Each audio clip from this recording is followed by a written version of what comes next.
Admiral Ackbar puppeteer Tim Rose told me stuff, like about the time Harrison Ford got him fired, the time he filmed a dramatic and unused Ackbar death scene for The Last Jedi, and about the time he went off script and reacted to victory like this, whilst everyone else was like this. And luckily I recorded it all for you. After discovering puppetry while studying at New York University, Tim went on to work with Jim Henson designing animatronics for The Muppet Show, before being loaned to George Lucas to work on Return of the Jedi. As well as performing the admirals in all films since, he was also Jabba's wisecracking tail perv Salacious Crumb, and I travelled to Burnley, England for the annual Star Wars Fan Fun Day event to meet him. But it turned out that interviewing Tim at a convention is most definitely a trap, as he struggled to cope with queues of that magnitude. Time ran out, and in the end we settled for a cyber chat instead. I don't know what went on that day, but for some reason they all wanted to meet Admiral Ackbar. You worked that wrist hard that day, or whichever wrist you handwrite with. That one, yeah. Right, Star Wars, Ackbar, Return of the Jedi. I've always wondered, was it, and I'm talking back in the day here in the 80s, was it a puppet or did you wear it? The answer to that is always yes. In the early days of animatronics, we didn't have the really strong small servos and everything, so Ackbar was cable controlled, and there was a full body suit for the establishing shots, but then a lot of the dialogue that you see in the movie was a hand puppet, Muppet style. Mm-hmm. And Mike Quinn Nine Numb was making his eyes blink at the same time. So two-man job. Characters were very much group efforts in the early days. So who else did you play or contribute to then in Return of the Jedi? I got to play 3 characters. I was Salacious Crumb, who is Jabba the Hutt's pet. And I also did a character, Cy Snoodles, who is a nightclub singer. But I don't know. I would love to know, was I the first guy to be replaced by computer graphics? Oh, yeah, special edition. Yeah, much less fun, I thought. But she was very difficult to operate. And we got it to where we could do 1 out of 12 takes really good. But you always have the problem on the day when it's costing a lot of money. That they did take one, the director said moving on, and I screamed out from under the set, "Oh, please, God, don't let that be what goes down in history for Cy." And they gave us take 2, which was better than 1, but it wasn't our 12th take. I think if they just let us get it right, they wouldn't have had to spend all that money re-imaging the character later. Yeah, in some ways you were eventually erased from history, and I guess that must be quite frustrating. But yeah, I don't like movies that get messed around with. You know, we were certainly doing the best that we could at the time with the technology that was available. And I think you should allow them to live in their time, as opposed to, you know, oh, we can do this now because we can cut that out and add that in and do all that. It's fair to say that Cy Snootles was probably Tim's most challenging character to work with. But if you asked Harrison Ford who he found to be the most challenging, he might say Tim Rose, due to an incident during this iconic scene.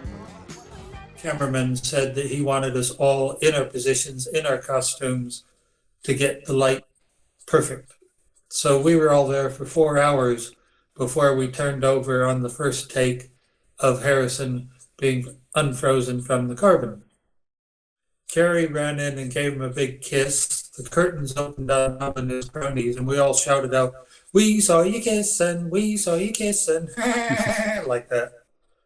Harrison went over to the director and said, "Are these puppet characters going to laugh over my line because I don't want to have to come back and do ADR?" And the director said, "Quite right." He came over to us and he said, "On take 2, do exactly the same thing, but this time do it in mime. Don't make any noise." So we did take 2 and we didn't make any noise. And then as they were setting up for take 3, the director sat down next to Salacious and he asked Salacious what he thought of the shot. And Salacious, thinking that he was just talking to the director up through the floor, but in fact the sound guy had left the sound up on my microphone, which went out to the speakers on the floor. He said, "Hey, this Harrison guy, is he going to talk over our laugh? Because it's really putting me off.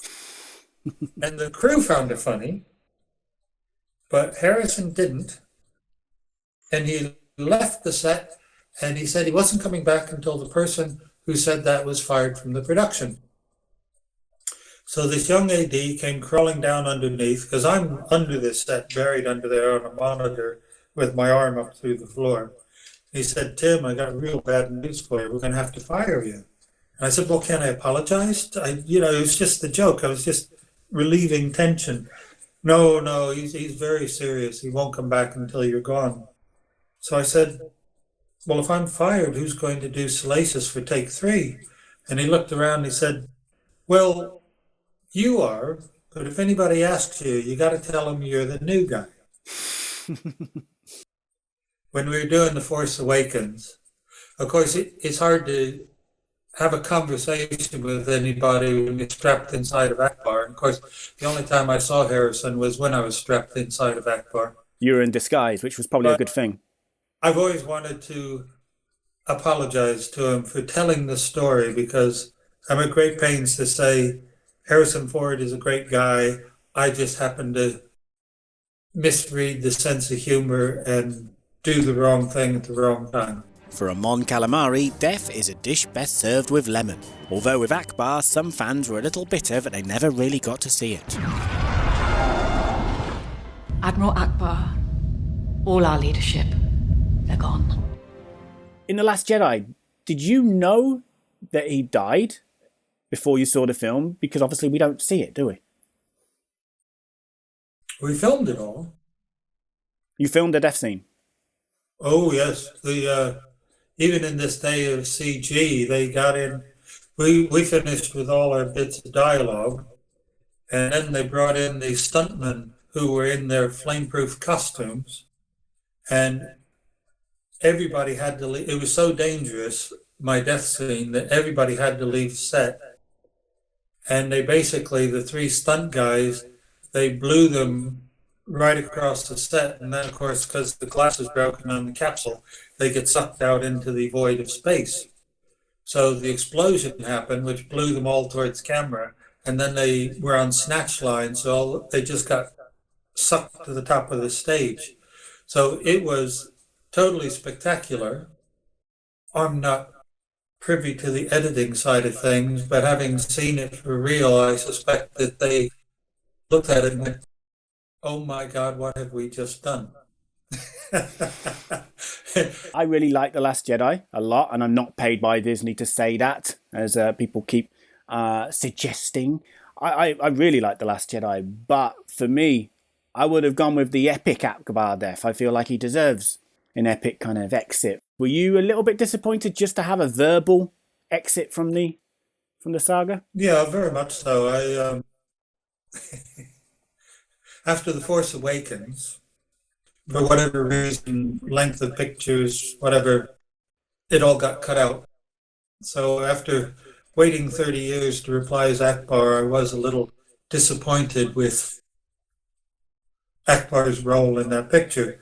So in The Last Jedi, I was quite looking forward to maybe them giving him something more juicy. We were only given the script on the day when we were shooting that piece of script. So each day I would come to work going, is today the day when Ackbar gets something a bit more involving? Mm. And I looked at my script and I went, oh, Ackbar's going out the window. Well, that's that then. It wasn't quite dead yet. We finished all of our bit. And they asked me to come down to camera. And I thought, oh, well, maybe they're going to say, thank you for being one of the heritage characters and giving 30 years and all that, and, being all that. But what they did was they gave me a Millennium Falcon sign that had the day and the date on it, a scene number. And they said, can you look at camera and just say it's a wrap? Because that would be really funny. So I've seen that, yeah. Ackbar looked at the camera and said, it's a wrap. For some reason, they cut out the laugh at the end of it. I don't know why. But well, we got it here. It's a wrap! I was actually in tears in the suit because I Really? thought after everything, after hoping there'd be something, after knowing there wasn't going to be anything else, Ackbar's final moment before he went into the box was just a big joke about it's a wrap. They just thought, wouldn't it be funny? And that was the sum total of my life as Ackbar. So it was genuinely quite an emotional moment for you. Oh yeah, I disappeared down the back and couldn't come out for a good 30 minutes after that. Yeah. Wow. They take over little bits of your lives, you know, with the animatronic things. People think because it's a puppet or because it's a full body suit, anybody can go in there. But in fact, when they try to put somebody else in there, they quickly discover that it becomes a whole different character. And they become part of us and we're part of them. And it's hard to let go. The original voice for Ackbar was provided in post-production by Eric Balsfeld, who passed away at the age of 93 before recording The Last Jedi. It's a trap! Tom Kane then stepped in, but Tim has always performed the lines on set, which technically means that he spotted it first. It's a trap! Ackbar's last moment in Return of the Jedi. We'd done the deed, we'd won the battle against the Death Star and all that. And Richard Marquand came around, he said, I want you all to stand up and dance around and celebrate because we've won the battle. I was at the age where I came within about 200 people of being drafted to Vietnam. So I had very strong views about war at the time. And although I think it's something to be proud of, I don't think it's something to celebrate. There's a big difference. So in Ackbar's last scene in that one, they put the camera on him and they said, right, you've seen we've destroyed the Death Star. I want you to jump out of the chair and dance around the room. And when they turned the camera on, I thought about our people who died, their people who died, and the weight of it just sunk me down in the chair. And he got really angry and he said, right, we're going to do this again. And this time you get up and dance around. And I said, if you want Ackbar to dance around, you can put somebody else in the suit. You got my performance. And they left it in. Go to admiralackbar.co.uk for more on Tim's story and for his upcoming convention dates. And there's more from him to come. Tim also answered some of your questions and had a chat with me about Howard the Duck and working with David Bowie on Labyrinth. So make sure you've hit that notification bell so you're ready for when they drop. Make sure you subscribe to the channel. Jamie Stangrel told me to do this because he's a ridiculous human being, which I've discovered in a matter of a few minutes.